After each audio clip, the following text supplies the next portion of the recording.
Bonjour à toutes et à tous et bienvenue sur la chaîne Ingénieur IA. Si c'est votre première fois ici, je suis Akari Suga et je partage avec vous mon parcours, celui que je suis en train de suivre. Donc ici vous avez la roadmap en fait que je suis en train de suivre pour devenir un ingénieur dans le domaine de l'IA. Grosso modo, je vous montre de A à Z l'ensemble des compétences que je dois absolument maîtriser. Donc sur la chaîne, vous trouverez des playlists pour chaque compétence à maîtriser. Donc, si c'est les thématiques qui vous parlent, vous vous abonnez, vous cliquez sur la cloche de notification et on fait le parcours ensemble. Comme vous le savez, sur la présente playlist, on travaille sur le langage de programmation, à savoir le SQL. Donc, dans cette vidéo, nous allons voir les contraintes. Alors, en SQL, une contrainte, c'est simplement une règle appliquée à une colonne ou un ensemble de colonnes. L'objectif étant ici en fait de limiter les types de données que l'on peut y insérer. D'accord? Donc, cela en fait va nous permettre de maintenir l'intégrité et la précision des données dans nos bases de données. Donc ici, nous allons voir 6 contraintes. Il y en a plusieurs, mais ici en fait, j'ai mis en avant simplement les contraintes qu'on utilise régulièrement. Donc, la première contrainte que nous allons voir, c'est not null. Ok, donc la contrainte not null va nous permettre simplement de ne pas avoir une valeur nulle dans notre colonne. D'accord? Donc, du coup, en fait, lors de l'insertion des données dans la colonne, si on a une valeur nulle, dans ce cadre-là, on aura simplement une erreur. D'accord? Donc, comment est-ce qu'on fait ça? Ici, par exemple, on est en train de créer la table employé. Donc, create table employé. Et notre table, ici, dans notre exemple, a 2 colonnes.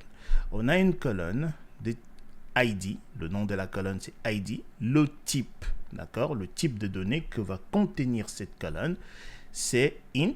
On a vu les types dans une précédente vidéo. Et là, on lui dit, on utilise la contrainte not null pour dire qu'en fait, cette colonne-là, ID, ne peut pas contenir une valeur nulle. OK?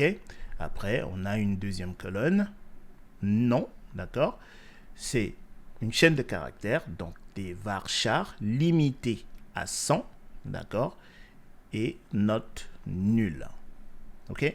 Donc, voici comment est-ce qu'on utilise la contrainte not null. Maintenant, la deuxième contrainte que nous allons voir, c'est la contrainte unique. Alors, la contrainte unique, ici, va s'assurer que toutes les valeurs dans une colonne ou un ensemble de colonnes sont différentes. D'accord? Cela va permettre en fait de garantir l'unicité de nos données. OK? Donc, exemple, ici, on a la table utilisateur, ok? On a une colonne ID de type entier qui ne peut pas contenir de valeur nulle car on a la contrainte not null. Et on a une deuxième colonne email, d'accord, de type chaîne de caractères limitée à 255 caractères, d'accord, et avec une contrainte unique. D'accord? Très bien. Donc, on ne peut pas avoir de doublons, des emails en doublon dans notre colonne email. OK. Maintenant, passons à la troisième contrainte. La troisième contrainte, c'est primary key. Alors, primary key, c'est simplement la combinaison des 2 contraintes, à savoir not null et unique. Donc, primary key va nous permettre de identifier de manière unique chaque enregistrement, chaque ligne dans notre table. OK? Donc, ici, on crée une table qui s'appelle commande et là, on a la colonne commande ID de type entier et on dit primary key. Donc, ceci, en fait, la colonne commande ID ne peut pas être nulle et doit être unique. Chaque entrée est unique. D'accord? Donc, on utilise la contrainte primary key. OK? Et après, on a la colonne date de commande. Donc, le type de données, c'est des dates. Et la date ne peut pas être nulle. D'où la contrainte not null. OK. Donc, par la suite, on passe à la contrainte foreign key. La contrainte foreign key assure l'intégrité référentielle entre deux tables. Donc, foreign key, en français, cela signifie en fait clé étrangère. D'accord? Donc, la foreign key, donc la clé étrangère, fait référence à une clé primaire dans une autre table. OK? Ici, lorsqu'on a vu la contrainte primary key, on l'a utilisée sur la table commande. D'accord? Ici, donc, on crée une nouvelle table. Donc, le nom de la table, c'est détail commande. D'accord? Et ici, on a détail ID, donc de type entier. C'est la clé primaire de notre table détail commande.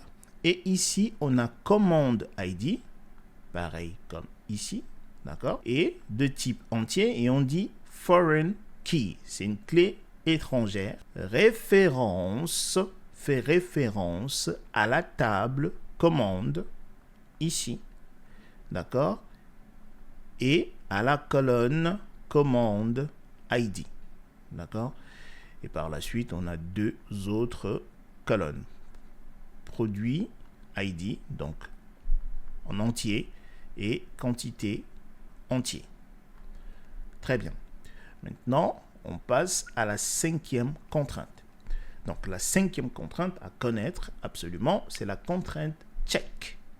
Donc, la contrainte check permet de spécifier une condition que toutes les données doivent satisfaire. Ici, lors de la création de la table produit, donc on a une clé primaire de type entier, d'accord, ID, et on a la colonne prix de type décimal, d'accord, et on utilise la contrainte check sur la colonne prix en lui disant on ne peut pas avoir une donnée sur la colonne prix qui est inférieur à 0. Le prix doit être absolument supérieur à 0. OK? Très bien. Et la dernière contrainte que nous allons voir, c'est la contrainte default. Alors, default va nous permettre de définir une valeur par défaut pour une colonne si aucune valeur n'est spécifiée lors de l'insertion. OK? Donc, ici, lors de la création de la table compte, on a deux colonnes. Donc, on a la clé primaire, donc c'est la colonne ID de type entier. Et on a une deuxième colonne, statut. Donc, le type ici, c'est une chaîne de caractères dont varchar limité à 10 caractères. Et on dit par défaut, si aucune donnée est renseignée, dans ce cadre-là, par défaut, on a actif. OK? Très bien. Maintenant, nous avons vu les types de données dans une précédente vidéo. Maintenant, nous avons vu également les contraintes les plus courantes utilisées lors de la création en fait des différentes tables qui composent notre base de données. OK? Ce qu'il faut retenir, c'est que les contraintes sont primordiales en fait, car elles vont permettre en fait d'assurer que les données stockées dans nos bases de données sont précises, fiables et répondent aux exigences définies par des règles métiers. Très bien, voici ce que je voulais partager avec vous dans cette vidéo. Je vous donne rendez-vous dans une prochaine vidéo où on continue de voir comment mettre en place une base de données de zéro. Si vous avez des questions, comme d'habitude, dans la section commentaires, vous me les posez, je répondrai. Portez-vous bien. Peace.